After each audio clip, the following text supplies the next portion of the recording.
Hi, I'm Zita Holbourne.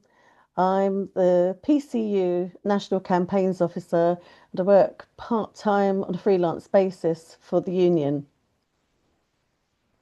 Sophie, would you like to introduce yourself? Yeah, so I'm Sophie. I'm the branch secretary of the PCU Scottish branch. I'm a self-employed counsellor working in central Scotland, um, and I've been involved in the union for the last couple of years now. Um, and it's been quite an interesting time to get involved, I feel. Mm. And Ross, would you like to introduce yourself? Yeah, hi, I'm Ross. I'm a counsellor in training, and I'm based down in the southwest of England, and relatively new to the PCU. Thank you. Oh, and I didn't say I'm based in London. So I wanted to ask you, how did you first hear about PCU? How did you find out about the union? So I first found out about the union whilst I was still in training. So I qualified a year and a half ago now, but during my training, one of my tutors was actually a member of PCU. So they used to talk quite often about the difficulties and realities of being a counsellor. Mm, And they would often bring that up alongside, I'm also an active member of the union, and here's what we can do to try and, maybe fix some of these issues. mm, So I was kind of uh, drawn in on that, um, sort of being able to be part of something, walking into a new mm. industry and realizing, oh wow, it's not as easy as you thought it was going to be, but there's people there that are actually willing to sort of, try and make some changes in it. And is that what led you to join then, so that you could have a voice and be active? Yeah, because my counseling training also sort of coincided with my own sort of like interest in political activism Okay. quite neatly. I think it's a byproduct of having to go through all the therapy on whilst I was in training as well, Mm, sort of realizing my own sort of desires for to be sort of involved in sort of making change. Um, and sort of my own experiences on the training course as well of like trying to find placements, the costs involved, realizing there is a sort of imbalance in sort of the power between trainees and training organizations. So it was very important to me that I could see those issues and how could I mm. try and sort of be involved in fixing them. Thanks. Ross, how did you find out about PCU and what made you join? I first saw information about the PCU when I was doing a level two course actually before my core training, which I'm in now, and it was simply a leaflet that was pinned up on the board of this small training college down in the southwest, and it got my attention because I guess I felt surprised and pleasantly surprised at that. Oh, that there is a union because I've got quite a long union background in a previous career. I was in the University and Colleges Union, Mm, UCU, and was a branch rep when I was doing that. So it just sort of joined a few dots for me, sort of knowing that I was moving into a different career path, mm, moving into psychotherapy, and just feeling like, well, I believe in unions, the union movement, and mm. it made sense. And actually, of course, it is the only union for psychotherapists and Yeah, counsellors anyway. So, but yeah, it was a pleasant surprise, and just yeah, my history of unionism is why I joined. thank you. And good to hear that union notice boards are still alive, or because that was like the traditional way you found out about stuff and what the union was doing in my old workplaces in previous unions as well, before everything went electronic. And can you both say a bit about your involvement in the union since you've joined? What have you got involved in? Who would like to go? Russ? Yeah, sure.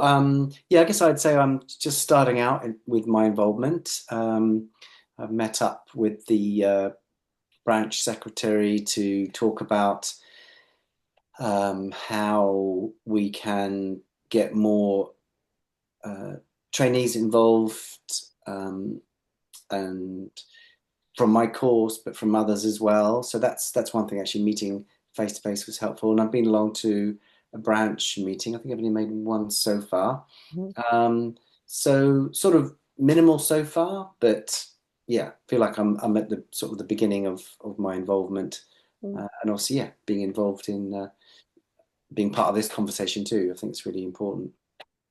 That's great and so important for trainees to be aware that the union is there for them, at the start of their careers as well. And Sophie, can you tell us about your involvement? So I have a tendency to not do things by half, so I got involved really quickly.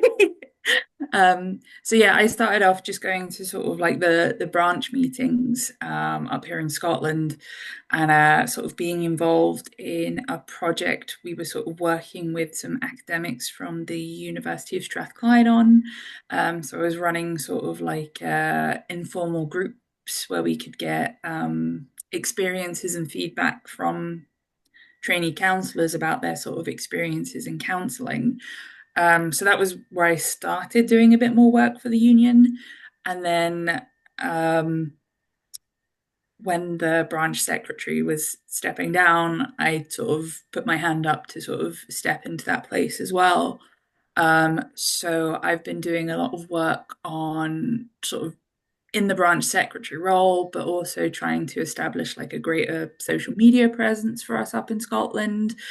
Um, Trying to sort of create sort of connections with other branches, getting involved, like you said, with the recruitment groups like this. So I've had a lot of different experiences sort of since I've joined, and I think that's kind of part of the beauty of the union. If there's a specific area of work that you're kind of like interested in, if Mm, you go to someone, you say, "Hey, look, I'm interested in focusing on recruitment," or there's a specific issue that I think would be good for the union to work on. People are generally quite positive about you coming with stuff and are willing to like support you if there's something that you're genuinely interested in sort of pursuing, and they'll try and sort of make that happen or support you sort of in the work that you're trying to do. So with all the union work, I'm a very big believer in like you get back what you put in. And I get quite a lot from doing the union work, so I try and put quite a bit back in as well. mm. Yeah, it can be very rewarding. It's been my Mhm. experience as a lifelong trade unionist. And thank you both for your contributions, which of course are benefiting the union greatly, having you both involved. Historically, trade unions have largely been for employees, people who are working in a workplace with employment status. But the majority of members of PCU are self-employed.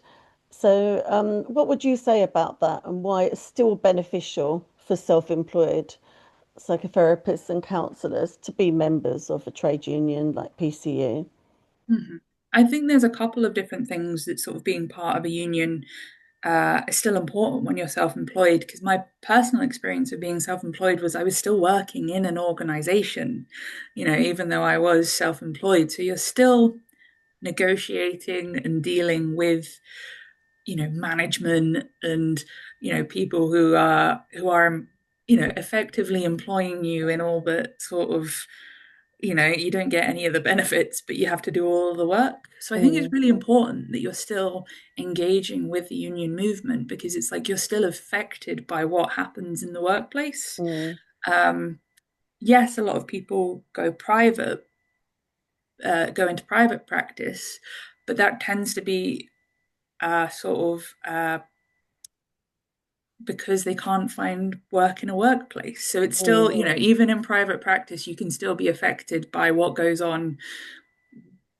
within different sort of types of organizations. mm, Um, And I think as well, an important part of why I joined the union is for community. Sort of counseling can be quite isolating and lonely, especially in private practice. So it's good to know that there is a community of people out there who are, going through the same things, having similar experiences, even just being able to share knowledge, like which EAP provider is what rates are you working Mm, at? mm, What are the issues facing third sector organizations in your area? It's really good to be able to have people who have that knowledge and that you can access it. Um, and if it is being a struggle, you're surrounded by people who can really sort of empathize that, and sort of understand what you're going through. So it's about the workplace, but it's also about the community that the union provides as well. mm. No, that makes sense because it can be quite isolating, can't it, otherwise? Mhm. Mm. Ross, is there anything you would like to Oh, say on that? no, I mean, I was just going to Mm, emphasize the community aspect, and mm. Sophie's done a really good job of um, Thanks.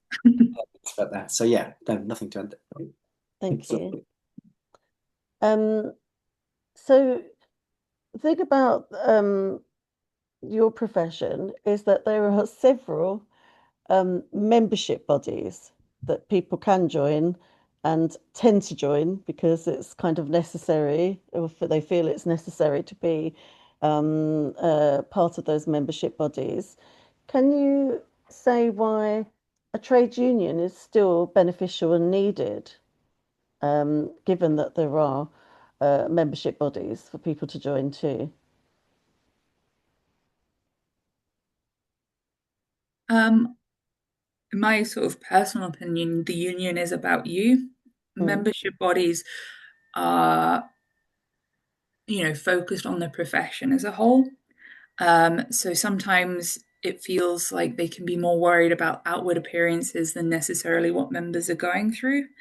Um, if we look at sort of like BACP and Scoped and things like that, mm, they were big consequential decisions that were made, and people felt like they weren't taken into consideration sort of when those decisions were made. So it was really good that PCU was there to kind of fight back on that and be like, hey, we need some accountability here. We need some answers on why these decisions were made. You know, the regulatory bodies can change things in ways that we, couldn't foresee happening. And now people are left sort of dealing with what's gone on, but PCU are still there being like, we'll support you, mm, of people that have gone through these sort of really difficult experiences with membership bodies. So it's, it is important that there is someone who can sort of speak up and, mm, sort of hold these regulatory bodies to accountability. mm. Anything on that, Yeah, Hanlon? yeah, just want to add that the membership bodies aren't trade unions.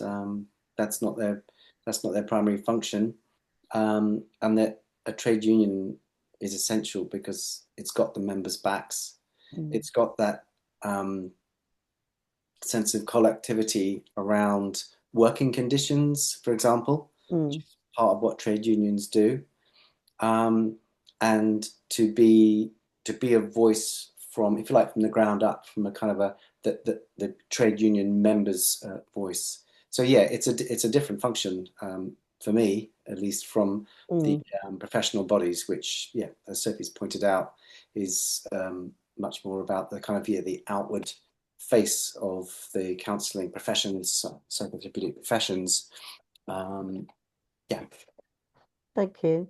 And your kind of response there about Scoped, Sophie, leads me Mm. into the next thing I was going to ask about, and it was about the sort of campaigns that PCU are involved in. Can you say something about those campaigns, obviously, particularly from the perspective of any that you've been directly involved in, the two of you?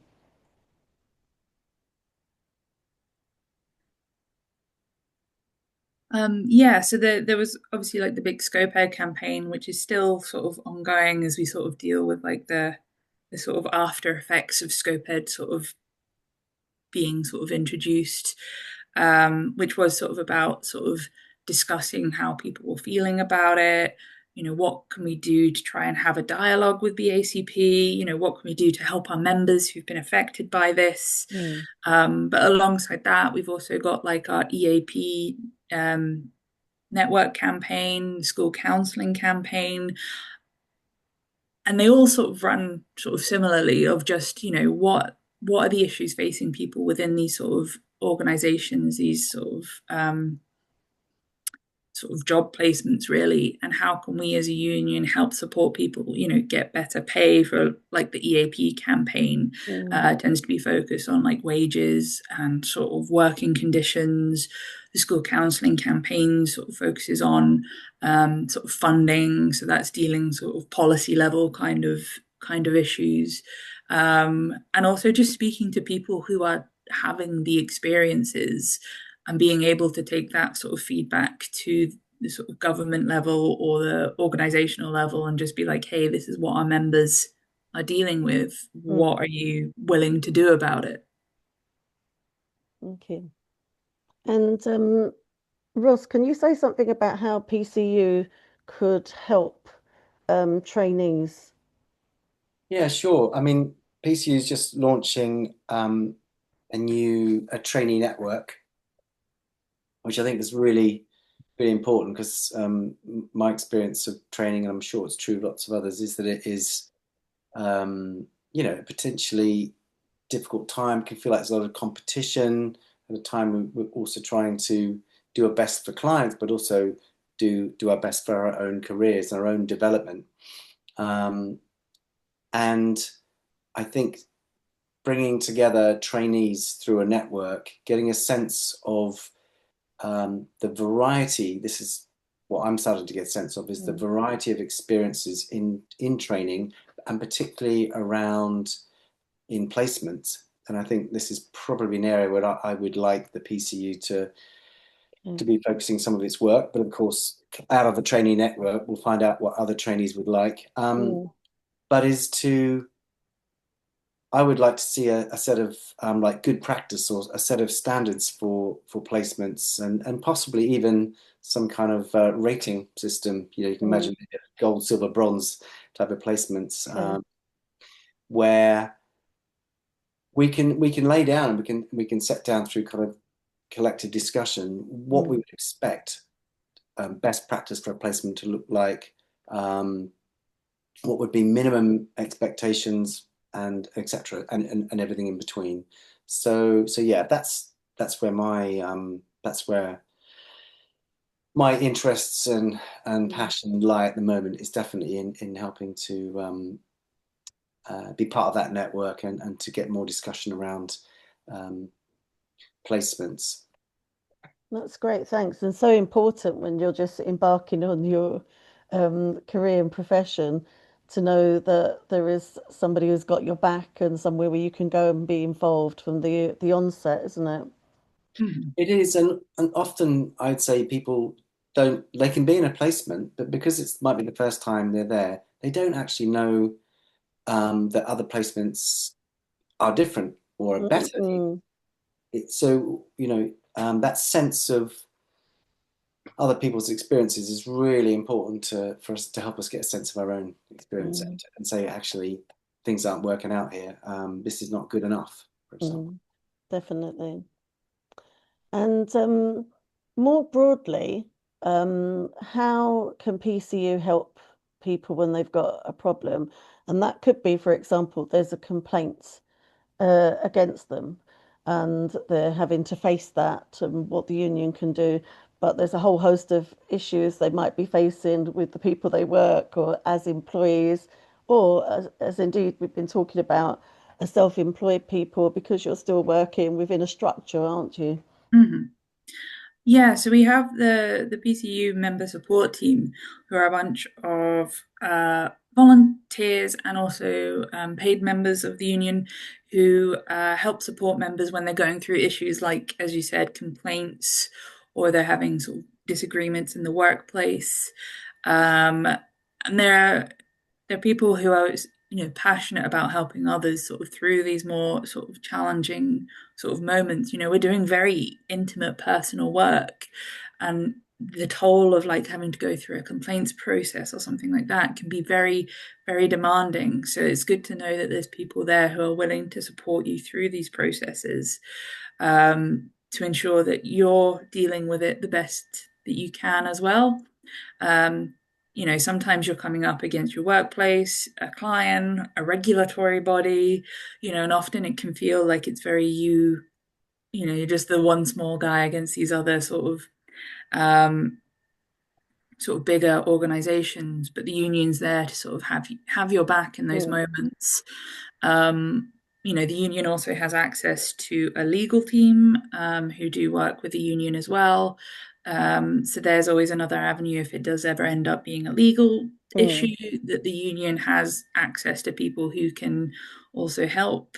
The guy from the legal team comes to talk at the AGM every year, so you know that there's like a good connection there that you can sort of tap into if necessary. mm.